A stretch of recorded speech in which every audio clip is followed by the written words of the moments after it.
Bom dia, irmãos. Vocês estão bem? Nós estamos estudando o livro de Gálatas juntos e o Senhor tem falado muitas coisas ao nosso coração. É um livro que trata do Evangelho. Nós lemos Gálatas, nós estamos diante de uma carta que foi enviada por Paulo para a Galácia, porque de alguma maneira o Evangelho de Cristo estava se perdendo, estava se pervertendo. Havia uma invasão de um pensamento, de uma filosofia vindo de alguns judaizantes, algumas pessoas que idolatravam a cultura judaica e que entendiam que para a salvação, além da fé, deveria haver também um esforço humano. Além da fé, além do Espírito, havia a necessidade de uma complementação pela carne. Então eles entendiam que para que uma pessoa fosse salva, ela precisava crer em Jesus, mas também trazer para dentro da vida dela o cumprimento de todos aqueles rituais, cerimoniais e ordenanças da igreja, daquilo que seria a religião judaica. E aquilo de alguma maneira entrou e pegou na Galácia, na igreja que estava ali na Galácia, os Gálatas. De alguma maneira, após eles terem recebido o Evangelho genuíno e terem crido em Cristo absolutamente pela fé, de uma maneira pura, de alguma maneira havia uma perversão em seus corações, eles foram transformando aquela fé básica, pura, somente em Cristo Jesus, numa necessidade de uma composição com algumas atitudes humanas. E não raras vezes nós vemos isso também na igreja. Algumas imposições de certos dogmas e alguns usos e costumes que acabam de alguma forma condicionando o nosso olhar julgador a essa e aquela pessoa, porque elas estão agindo dessa ou daquela maneira. De alguma maneira, a religião traça uma conduta, um código de comportamento, e a gente espera que, se não houver o cumprimento daquele código, que seria um esforço humano, a complementação pela carne, essas pessoas não são salvas. E há então uma possibilidade nossa de, ao ler novamente esse texto, deixar que o nosso espírito seja revigorado pelo Evangelho, para que a gente possa ter um contato com a fé genuína, com aquilo que o Evangelho de fato coloca no nosso coração. Porque a gente está indo por um caminho, a gente recebeu o Evangelho pela fé. E por que de alguma maneira a gente acha que para que a gente possa crescer espiritualmente, a gente precisa colocar algum esforço humano? É como se nós tivéssemos, eu não sei se você passou por isso já, se você estivesse numa fila que não está andando, uma fila que você suspeita que a outra do lado está melhor, e você muda de fila. Quando você muda de fila, a sua começa a andar e aquela fica parada. Eu aconselho você que, se você viver numa fila, você não vá na fila que eu estou, porque provavelmente eu sou essa pessoa. Mas aquele pessoal daquela igreja estavam indo para uma fila, estavam indo bem, eles resolveram mudar de fila e a vida deles espiritual começou a travar. Eles estavam experimentando algo que estava distorcendo o Evangelho de Jesus. E é por isso que hoje a gente já está chegando no terceiro capítulo. No capítulo passado, nós tivemos um encontro com a justificação pela fé, com aquele texto lindo que fala que já não sou eu quem vive, mas que é Cristo que vive em mim. A vida que agora eu vivo na fé. E esse texto, então, é uma continuidade desse pensamento. Eu trago esse pensamento para que você leia, entenda a carta não fragmentada, mas com uma continuidade. Paulo está falando ainda sobre a justificação absolutamente pela fé. E nós vamos ir um pouquinho mais a fundo nesse texto. Eu convido que você leia comigo, então, os versículos de 1 a 5, que dizem o seguinte: ó Gálatas insensatos, quem os enfeitiçou? Eu já falei para vocês que Paulo estava bravo, por isso que ele já tem esse tom. Ó Gálatas insensatos, quem os enfeitiçou? Não foi diante dos seus olhos que Jesus Cristo foi exposto como crucificado? Gostaria de saber apenas uma coisa: foi pela prática da lei que vocês receberam o Espírito, ou pela fé naquilo que ouviram? Será que vocês são tão insensatos que, tendo começado pelo Espírito, querem agora se aperfeiçoar pelo esforço próprio? Perdão. Será que foi inútil sofrerem tantas coisas? Se é que foi inútil, aquele que lhes dá o Espírito e opera milagres entre vocês, realiza essas coisas pela prática da lei ou pela fé na qual receberam a palavra? Se você for se lembrar, então, nos primeiros versículos, nos primeiros capítulos, no início dessa carta, Paulo estava não só contradizendo toda essa invasão teológica, essa invasão filosófica na igreja dos judaizantes, como ele estava também defendendo a postura dele como apóstolo. Ele estava defendendo que ele recebeu do próprio Cristo o evangelho genuíno, e ele se colocou ali ao lado, numa unidade da fé com os outros apóstolos de Jerusalém. E na semana passada nós vimos um momento onde ele defende o evangelho, a genuinidade do evangelho, contra a hipocrisia de um apóstolo, que era o apóstolo Pedro. E ele faz isso para dizer que no meio de toda essa confrontação, o evangelho é puro, o evangelho é genuíno, e o evangelho é recebido pela fé. A salvação na minha e na sua vida é recebida pela fé. Nós vamos dar um salto no versículo 5 do capítulo 5, que fala o seguinte, vou voltar aqui. O versículo fala o seguinte: pois é mediante o Espírito que nós aguardamos pela fé a justiça, que é a nossa esperança. É por meio do Espírito, e esse Espírito é o Espírito Santo, que nós aguardamos pela fé a justiça. Quando a gente fala em justiça, nós temos falado isso aqui ao longo dessas semanas, nós estamos falando de justificação, nós estamos falando de uma sentença, nós estamos falando de um momento onde Deus vai olhar para mim e para você, e Ele vai nos declarar justos, Ele vai nos declarar purificados, Ele vai nos declarar habilitados para viver em Sua presença. Ele vai dizer que nós somos os justos, aqueles que são semelhantes a Cristo. E por que nós somos justos? Por que nós somos justificados? Porque é o sangue de Jesus que nos justifica de todo pecado. É o sangue de Jesus que nos purifica. E aqui é que começa a grande tensão dessa carta. Porque nós não somos justificados, nós não somos bons, nós não temos os nossos acertos por causa do nosso esforço próprio. Nós não somos aqueles que somos recebidos diante da presença de Deus e podemos sentar à sua mesa, porque nós de alguma maneira estamos começando a entender o que é o Evangelho e viver o Evangelho, estamos começando a acertar. Não é por isso.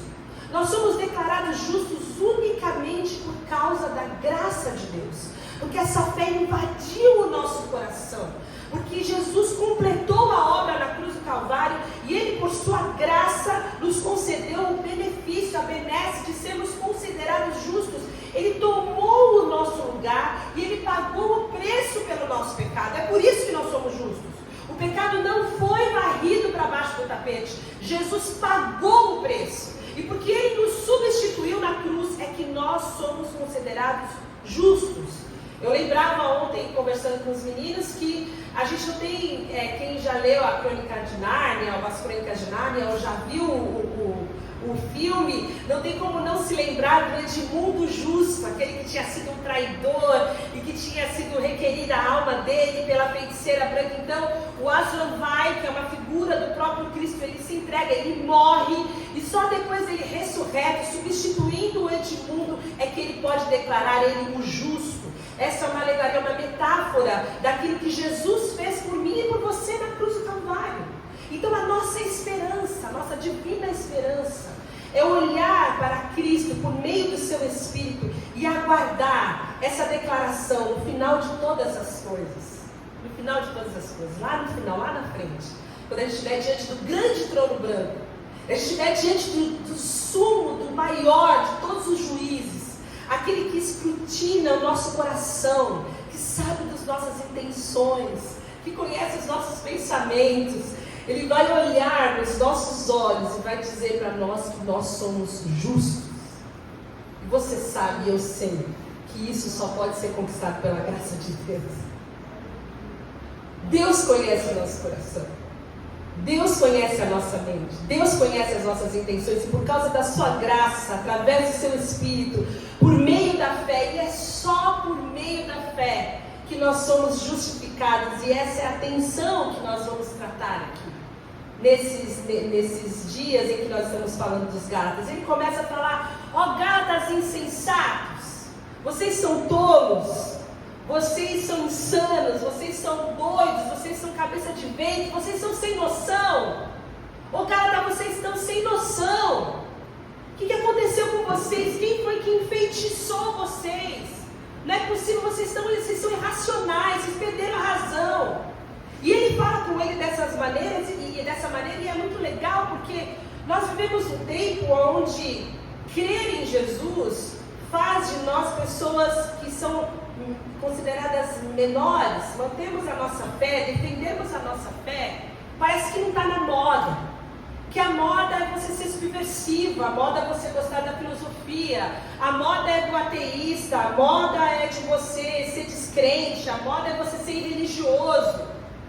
E aqui Paulo já começa falando o seguinte, algo muito sério, de que o verdadeiro evangelho, aquele que crê no verdadeiro evangelho, é que tem a razão, é que conhece a verdade, que desconhecer, que perverter esse evangelho genuíno é que nos torna insensatos, tolos, malucos. Porque se Cristo é quem Ele é, nós temos a verdadeira, a essência. Cristo é a verdade, nós temos a essência da verdade, nós carregamos a essência da verdade. E nós não podemos viver a vida nos escondendo.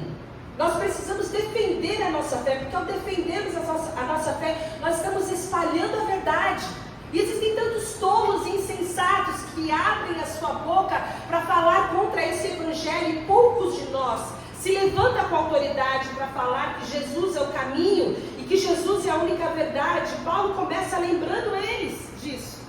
Que é só um feitiço que faz com que alguém olhe para a cruz, olhe para Cristo e não veja ali a salvação pela fé. É algo irracional. E é muito interessante uma frase de Billy Graham que fala que o objetivo de Satanás é convencer os outros de que ele não existe. E esse é o mundo que a gente vive hoje. Um mundo onde as pessoas acham muito legal não crerem em Cristo, mas essas pessoas, Paulo diria, estão sendo enfeitiçadas. Cristo é real. E nós somos os seus seguidores, nós somos aqueles que estão levantados no meio de uma sociedade, no meio das trevas, no meio de um povo que desconhece Cristo, para levar essa verdade ao mundo. E Paulo aqui está levando uma carta para aqueles que estão com a mente pesada, com obstáculos, pervertida. Isso também é um ensinamento para nós, porque às vezes a gente deixa de falar do evangelho, porque fala, esse pessoal é irracional, eles nunca vão entender. E no meio de uma gente que Paulo fala, só pode ser feitiço isso aí, ele crê que é o evangelho que é poderoso para quebrar, para iluminar, para esclarecer. Ainda que as pessoas estejam, como diz em 2 Coríntios 4:4, cegadas pelo Deus dessa era, ainda que as pessoas estejam mortas em seus delitos e pecados, como diz Efésios 1, é só o Evangelho, é só o Espírito Santo que pode abrir os seus olhos. Por quê? Porque o Espírito Santo vai usar a palavra, vai usar a ministração, vai usar aquilo que nós confessamos sobre Cristo para quebrar qualquer maldição, qualquer confusão, qualquer feitiço na cabeça das pessoas. Por isso que nós precisamos compartilhar a riqueza do Evangelho. E Paulo vem então e diz para nós duas coisas, nesse texto que nós vamos ler. Que quando nós entendemos que é por meio do nosso esforço pessoal, dos nossos acertos, da nossa prática religiosa, que nós somos salvos, nós estamos contradizendo a obra da cruz, estamos contradizendo a ação do Espírito Santo. Basicamente é isso que nós vamos ver. E a primeira coisa que Paulo fala é que nós estamos contradizendo a obra da cruz, porque ele fala o seguinte: quem os enfeitiçou? Não foi diante dos seus olhos que Cristo foi exposto e que foi crucificado. Como que você pode, depois de conhecer o Evangelho, como que você pode, depois de olhar para a cruz, e essa palavra exposto quer dizer claramente demonstrado, foi esmiuçado diante dos olhos, do entendimento de vocês, o sentido da cruz. Como que você pode olhar para a cruz e achar que é por meio do seu esforço que você vai ser salvo? Quando você pensa que é por meio do seu esforço que você vai ser salvo, você está desmerecendo a cruz, você está contradizendo a cruz. Porque a cruz aponta para a nossa condição. A cruz mostra quão desesperadamente perdido nós estamos. A cruz mostra que nós não podemos dar nenhuma contribuição para a nossa salvação.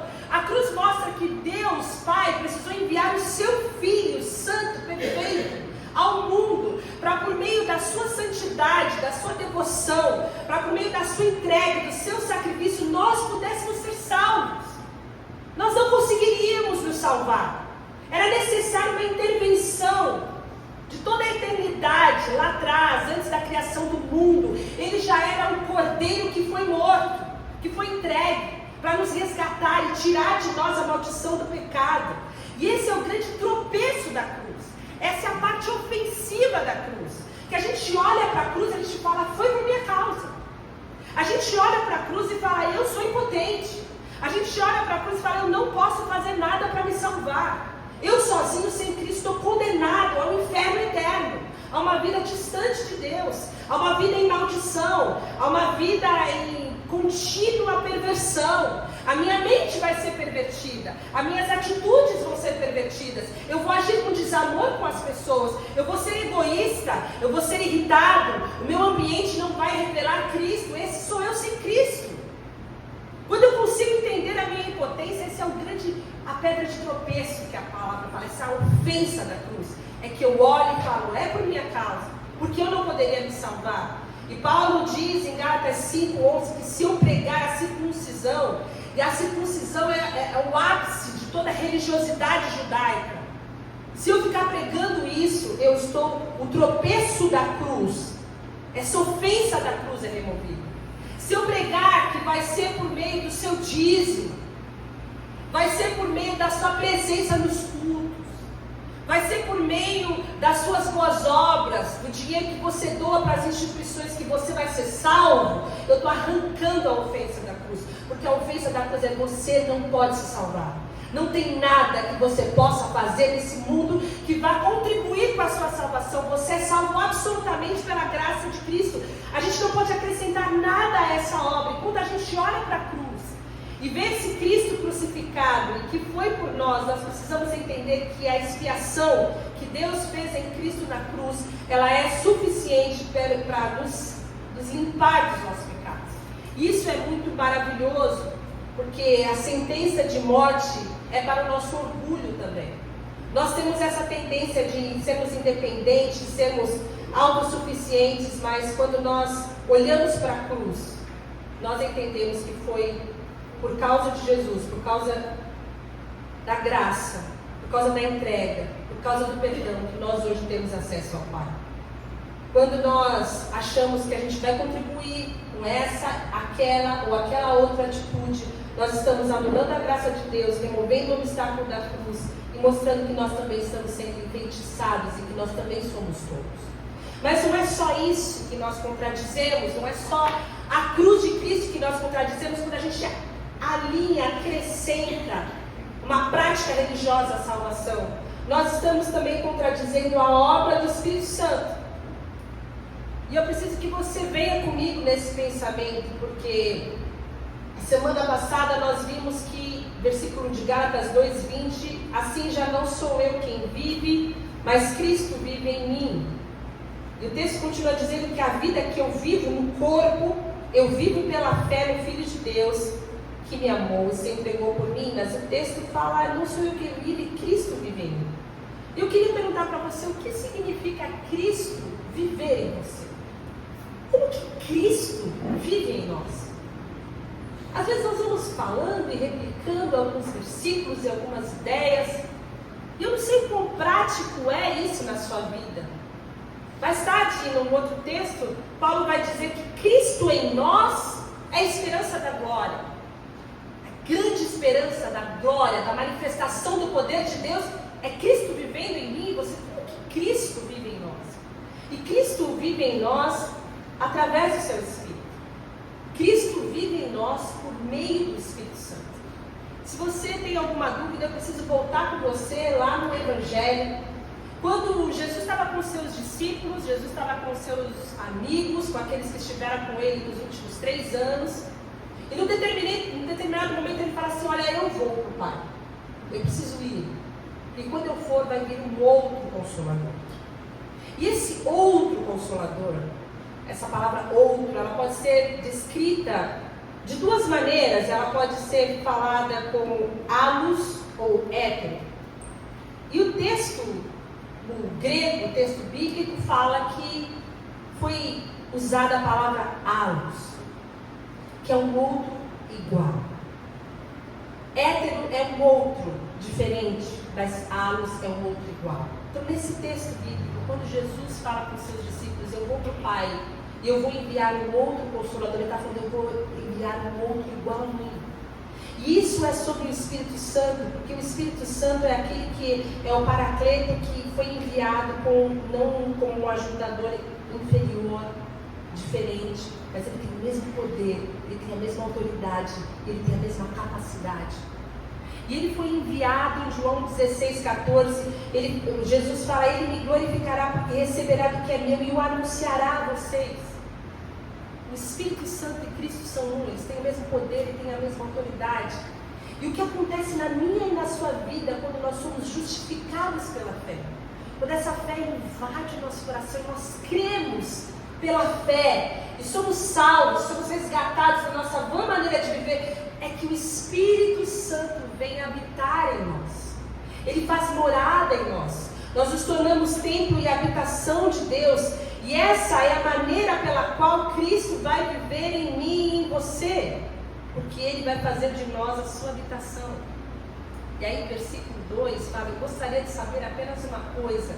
Foi pela prática da lei, foi por meio da religiosidade, foi por meio do esforço de vocês que vocês receberam o Espírito, ou foi pela fé?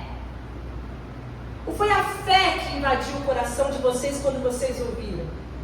E aqui nós precisamos ver 3 coisas, pelo menos, quando nós estamos falando do Espírito. Esse é o texto que eu li, Gálatas 3:2. Essa é a única coisa que desejo saber de vocês. Uma pergunta que ele fala: foi pelas obras da lei que receberam o Espírito, ou foi pela fé na mensagem que vocês ouviram? Como foi que vocês receberam o Espírito? E nós precisamos entender qual é a relação entre a gente se tornar cristão e a gente receber o Espírito. Qual é a evidência que o Espírito está presente, qual a evidência do Espírito na minha e na sua vida, e como que a gente recebe esse Espírito? Para que a gente saia só dessa teoria e você possa enxergar a ação de Deus na sua vida. Porque nós recebemos o Espírito, como eu já falei, no momento em que nós cremos. Romanos 8:9 vai dizer que se alguém não tem o Espírito de Cristo, esse não pertence a Cristo. Pertencer a Cristo, ser de Cristo, ser um cristão é receber a presença gloriosa do Espírito Santo na sua vida. E é impossível a gente pensar no cristianismo que é só um código moral. Eu estou indo, agora eu sou evangélico, eu estou lendo uns livros, eu estou indo em umas aulas, eu estou aprendendo umas coisas, e quando eu aprender essas coisas, então eu posso dizer que eu sou um evangélico de verdade. Não é sobre isso. Não é sobre convicção mental. Não é sobre a quantidade de versículos que você tem. Não é sobre uma mudança comportamental. Agora eu sou cristão, agora eu sou evangélico, agora eu não posso mais fazer essas coisas aí não. Antes, agora que eu sou evangélico, dizem lá que essas coisas não pode. Não é sobre uma mudança de comportamento baseada puramente na religião. E se você pensa isso, talvez você esteja enfeitiçado. Talvez você seja um insensato, talvez você seja um desses cabeça de vento que precisa receber essa mensagem. Porque receber a Cristo é algo puramente espiritual. É uma convicção espiritual da presença do Espírito habitando e trabalhando na nossa vida. E a gente não pode ignorar essa ideia de que esse Espírito vem habitar dentro de nós, que nós somos a morada do Espírito. E você precisa ter essa convicção de que o Espírito Santo habita em você, reside em você, de que você carrega o Espírito Santo. Porque quando a palavra de Deus em Gálatas 2:20 fala que o velho eu morre com Cristo e o Cristo ressuscitado vem habitar e já não sou mais eu quem vive, é esse Espírito que vive em mim testificando do Filho. O Espírito Santo vive em mim. Boa! Qual é a evidência disso? Como que eu vou ter certeza disso? O Espírito Santo vive em mim. E o que acontece então quando o Espírito Santo vive em mim? E essa é a segunda pergunta, que é um pouco mais complexa, porque se você for numa igreja pentecostal e alguém falar que você está cheio do Espírito Santo, você vai ter que falar em novas línguas, você vai ter que ter visão, você vai cair no chão, você vai levantar cheio de poder e vai curar. E isso também mas não é só isso. Se você entender o que o Espírito Santo está falando, a gente vai ter que ir um pouquinho mais profundamente, porque o versículo 5 fala: aquele que lhes dá o Espírito e opera milagre entre vocês, realiza essas coisas pela prática da lei ou pela fé com a qual receberam a palavra. E a gente começa a ter uma ideia, um vislumbre, porque os milagres são sim uma forma pela qual esse Espírito se manifesta entre nós. Os milagres, e a gente senta com uma pessoa que recebe a presença, o Espírito de Deus, e essa pessoa vai começar a contar um monte de coisas que Deus faz na vida dela, não é assim? Tem muito testemunho para contar, porque é muita busca, é muita coisa maravilhosa que acontece. O mundo vai dizer que é coincidência, mas você que está em crise vai falar: não, mas isso aqui só pode ter sido Deus. Nossa, eu orei por esse negócio aqui de manhã e de tarde aconteceu esse negócio aqui. Você começa a ver a forma sobrenatural com que Deus age na sua vida. Isso de fato é uma das evidências. Essas coisas sobrenaturais e inexplicáveis que acontecem, mas não é só isso. E também isso, de alguma maneira, pode ser falsificado. Se você for ler a palavra, você vai encontrar em 2 Tessalonicenses 8 a 10, eu vou ler, peço que você preste atenção. Paulo está falando: então será revelado o perverso, está falando de Satanás, a quem o Senhor Jesus matará com o sopro da sua boca e destruirá pela manifestação da sua vinda. A vinda desse perverso, a atuação maligna, é segundo a ação de Satanás, com todo o poder, com sinais, com maravilhas enganadoras. Ele fará uso de todas as formas de engano da injustiça para os que estão perecendo, porquanto rejeitaram o amor e a verdade aos que poderiam salvar. Está falando que haveria, então, no final de todas essas coisas, pessoas que se levantariam fazendo milagres e prodígios, mas que tinham o fim apenas de enganar, agindo por Satanás. Você vai se lembrar do João de Deus. Quem se lembra do João de Deus? Fazia aquelas operações e muita coisa, fazia fila. Você queria marcar uma operação lá no seu joelho que estava estragado, você tinha que entrar numa agenda cumprida. E esse sujeito, esse médium mais famoso, acho que não teve ninguém, pelo menos no Brasil, tão famoso que ele, foi condenado a 215 anos de prisão, acusado de centenas de crimes sexuais, muitos deles prescritos, mas dezenas deles de fato condenaram a esses anos, porte de arma legal, etc. E ele agia com poder, milagres, prodígios. Então, milagres e prodígios não é suficiente para você garantir a evidência da presença do Espírito Santo na sua vida. O que a gente vai mais profundo então? A gente chega no momento de Gálatas 4, a gente vai chegar lá em breve, em que Paulo fala: porque vocês são filhos, Deus enviou o Espírito do seu Filho aos seus corações, o qual clama: Abba, Pai. Existe uma certeza inabalável daquele que tem a presença do Espírito Santo, além das coisas espirituais maravilhosas que começam a acontecer na sua vida, é que você é um filho amado de Deus. Essa certeza ninguém arranca de você. No pior dia da sua vida, no dia mais escuro, no dia mais tenebroso, quando você vê, você olha para um lado, você não vê ninguém, você guarda essa verdade. Você é um filho amado de Deus. O nosso coração clama pelo Paizinho. Nós temos saudade do Paizinho. A gente é cheio de um amor que é inexplicável por esse Pai. E essa é uma certeza que o Espírito Santo confere aos nossos corações. Essa é uma evidência. Esse espírito de filiação, de que nós somos adotados, de que nós somos amados, de que Ele é o nosso Pai, de que Jesus Cristo é o nosso Senhor. Porque 1 Coríntios 12, 3 fala que ninguém pode dizer Jesus é o Senhor, a não ser pelo Espírito Santo. Então você recebe essa doçura da presença de um Pai, que nada pode separar você desse amor, e uma convicção de que Jesus é o Senhor. E essa certeza inabalável no seu coração vai fazer com que você possa caminhar em fé e ter a certeza que é o Espírito Santo que conferiu isso a você. Mas isso também pode ser falsificado.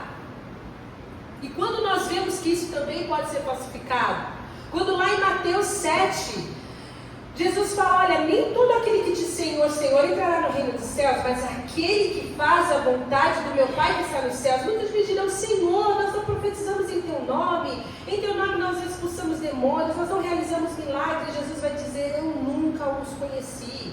Afastem-se de mim, vocês que praticam o mal.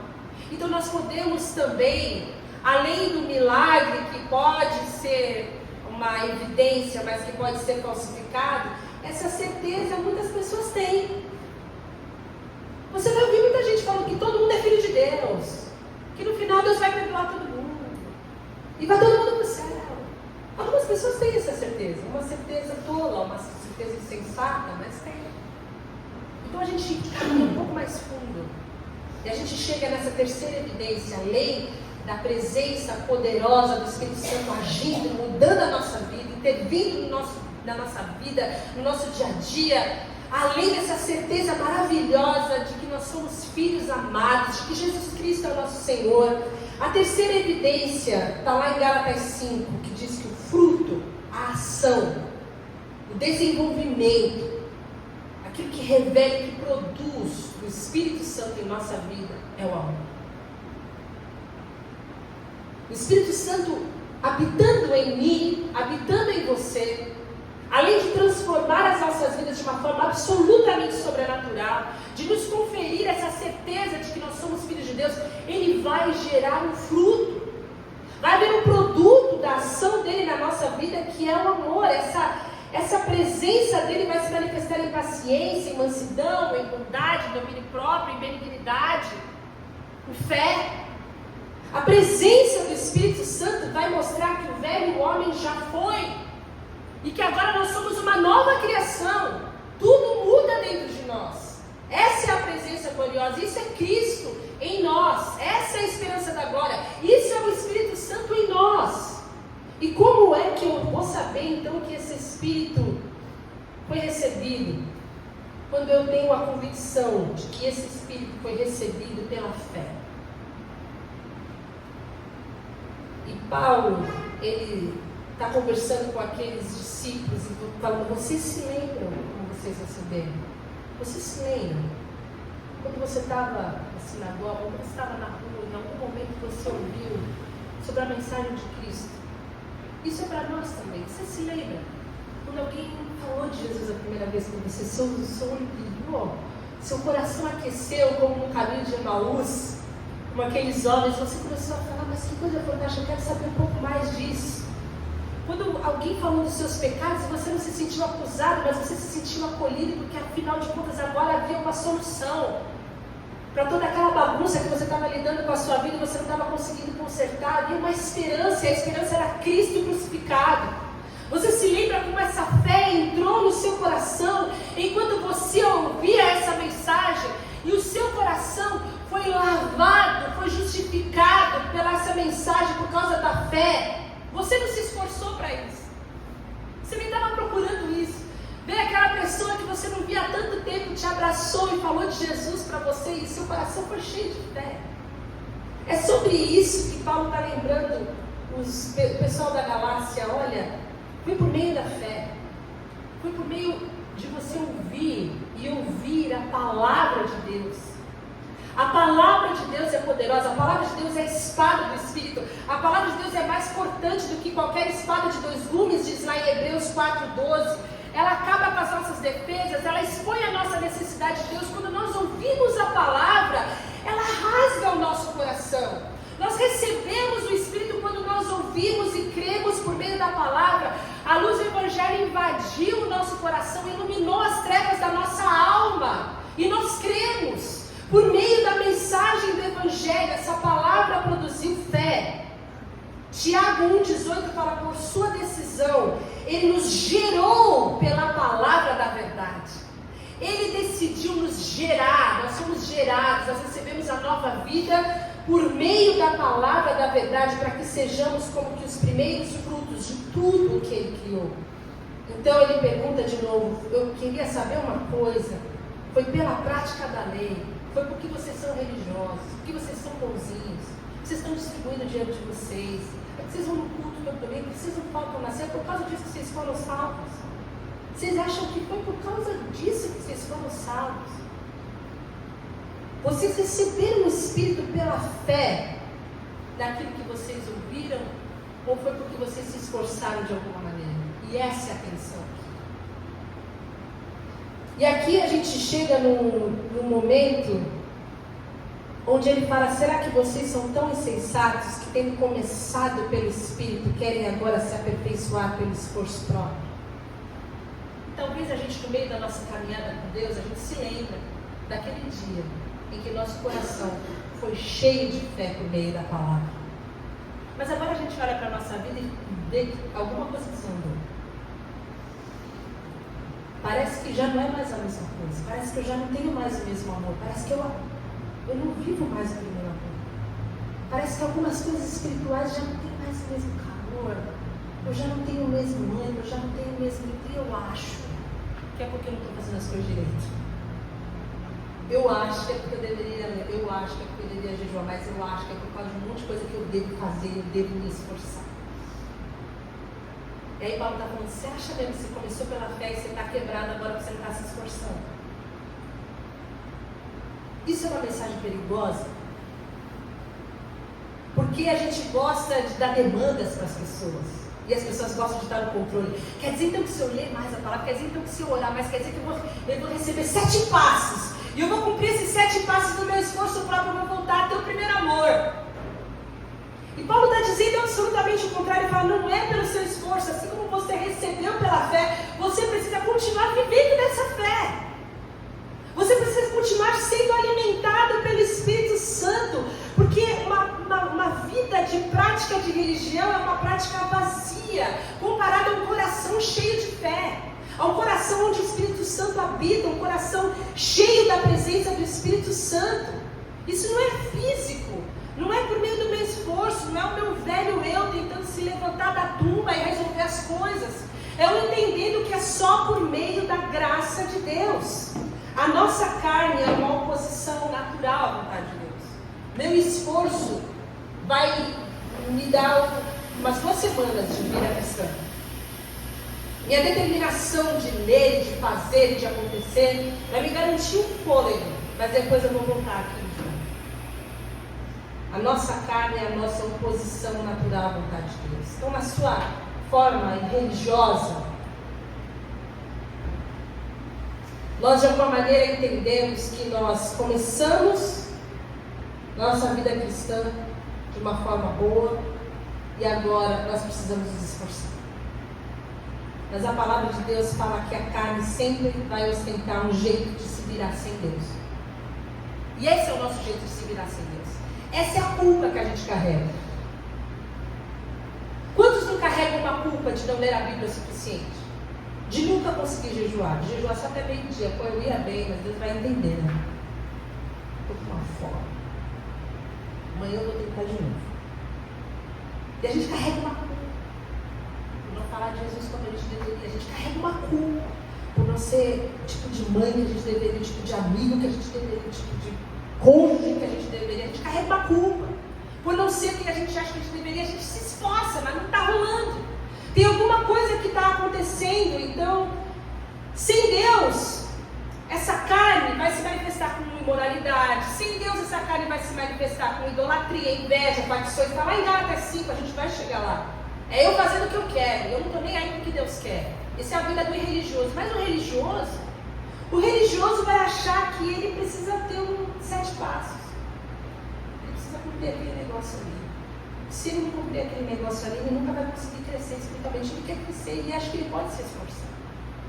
Mas na verdade, versículo 3 fala, será que vocês são tão insensatos que vocês receberam o Espírito pela fé e agora vocês acham que vocês vão conseguir pela força de vocês? E ele está falando com a gente. O ponto do verso é que você deve continuar na vida cristã da mesma maneira que você começou. Se você tem a consciência da presença do Espírito Santo na sua vida, se você sabe, você vê o agir de Deus, a intervenção de Deus, os milagres, as coisas que Deus faz na sua vida, você sabe que você é filho de Deus, que você é amado, você confessa Jesus como seu Senhor, se a sua vida tem sido transformada pela ação, pela presença do Espírito Santo gerando amor, fé, benignidade, bondade, mansidão, domínio próprio. Se você tem essa presença na sua vida, você precisa entender que você tem que viver dependente do Espírito para que a sua vida seja transformada. Você precisa confiar, você precisa viver da fé, você precisa se render ao Espírito. Você precisa confiar que é Ele que nos dá um novo coração. Nós cantamos isso. É Ele que nos dá um coração disposto a obedecer. É por isso que talvez você não esteja conseguindo obedecer, você está querendo obedecer a Deus à sua força.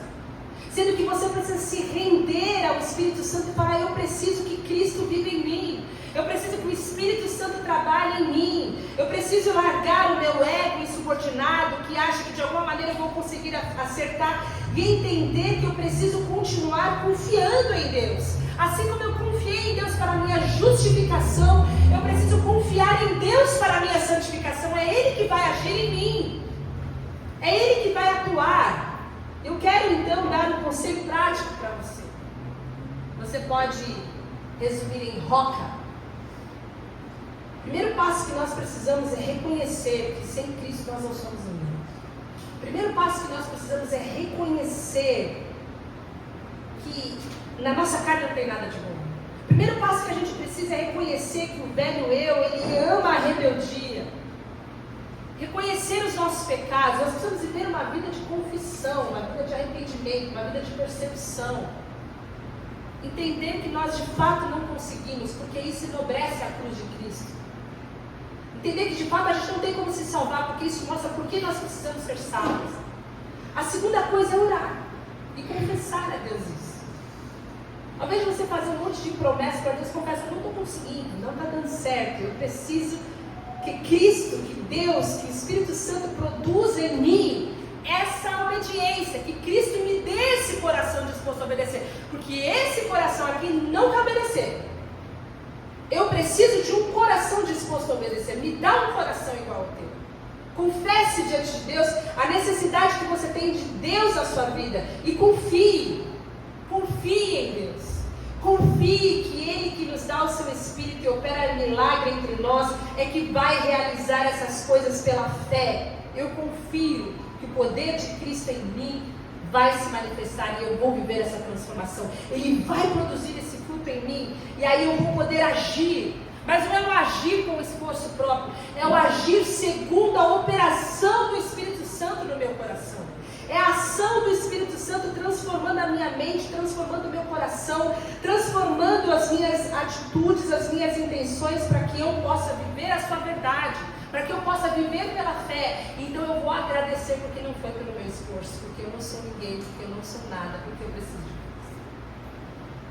Há um problema de quando a gente começa a crescer espiritualmente, é olhar aqueles que ainda não estão, entre aspas, no mesmo lugar que a gente. A gente começa a julgar as pessoas: poxa, mas o fulano não quer saber de nada, a vida do fulano está lá e não muda. Olha lá, eu estou cansado desse cara aqui, porque esse sujeito eu estou lá, eu estou pagando preço dele, ele não quer saber de nada. Mas quem falou que é por meio do esforço dele? É a ação do Espírito Santo nele, assim como não é por sua causa nem por seu esforço. É a ação do Espírito Santo em você. Nós precisamos reconhecer a nossa incapacidade de fazer o bem, orar pela capacitação divina, confiar nas promessas de Deus, para podermos agir em obediência, sermos gratos, porque Gálatas 5:5, e nós voltamos agora para o início de todas as coisas. É mediante o Espírito, apenas mediante o Espírito, que nós aguardamos, por causa da fé, essa nossa justiça. Essa justiça, esse declarado justo, esse declarado puro, santo diante de Deus. A nossa esperança é que Ele, por meio da sua graça, mediante o Espírito, vai manifestar em nós esse poder, o poder do Espírito Santo vivendo dentro de nós. Filipenses 1:6 fala o seguinte: Eu estou certo de que aquele que começou a boa obra em mim, Ele, somente Ele, vai completar até o dia de Cristo. Existe algo na nossa vida que precisa ser transformado. Você sabe disso, eu sei disso. Nós temos pendências com Deus. Tem coisas que o Espírito Santo já tem falado ao nosso coração. Mas é Deus que vai agir em nós. Se de alguma maneira você não tem sido confrontado e você não tem nenhuma pendência na sua vida, é porque você não conhece a palavra. Porque a fé vem pelo ouvir e ouvir a palavra. Você precisa conhecer a palavra. Você precisa viver. Não tem outro jeito. Não tem outro jeito. Senão você conhecer a palavra. Você conhecer a Escritura. E eu incentivo para que você leia, para que a sua vida possa ser cheia de fé. Para que seja mediante a fé. Para que o Espírito Santo possa usar essa palavra ministrada ao seu coração como uma espada. Para invadir e cortar a sua alma. Leia os evangelhos, leia as cartas, leia as epístolas de João, leia a palavra, seja confrontado, permita-se rasgar pela verdade do evangelho, para que Cristo seja conhecido e formado em nós por meio do seu Espírito, para que você possa viver pela fé. Não tem atalho, não tem atalho. Você precisa conhecer a Jesus, você precisa ter intimidade com o Espírito Santo de Deus. Ele habita em você, mas Ele habita e quer encher você, quer transbordar você, quer direcionar você. E você quer ouvir a voz do Espírito Santo? Leia a palavra. Você quer ouvir? Não, leia a palavra de Deus. Deus vai falar com você por meio da palavra. O Espírito Santo vai te direcionar por meio da palavra. Você vai ser edificado, vai crescer. A sua vida vai ganhar força, a sua vida vai ganhar energia. E você vai ver que não é pelo seu Espírito Santo, não é por sua força, não é por seu esforço, é pelo Espírito. Sua vida está vazia, você está chato, sem sentido, nem você se aguenta. Se encha do Espírito Santo de Deus. É uma sede. Você não está em crise, você está com sede do Espírito Santo de Deus. Você está com sede de estar nos braços do Abba. Você está com sede de contemplar a Cristo. O vazio que a sua alma está, é o Espírito Santo que vai encher. É de Deus que você precisa. É da presença de Deus, é da palavra de Deus, é do poder de Deus agindo em você, que vai dar sentido para a sua existência. É por meio da fé, mediante a ação do Espírito, que nós vamos prosseguir e nós vamos ser transformados. Nós começamos pela fé, uma vez fomos iluminados, mas é por meio desse mesmo Espírito Santo que um dia nos resgatou e nos convenceu. Porque é isso que o Espírito Santo faz, ele te convence. Te convence do teu pecado. Às vezes está lá o teu amigo orando com você, tentando te convencer, mas um dia você fala, por que isso aqui, né? Deus me ajude. E Ele te convenceu. E você teve uma metanoia, você foi transformado de dentro para fora. Ele te convenceu da justiça.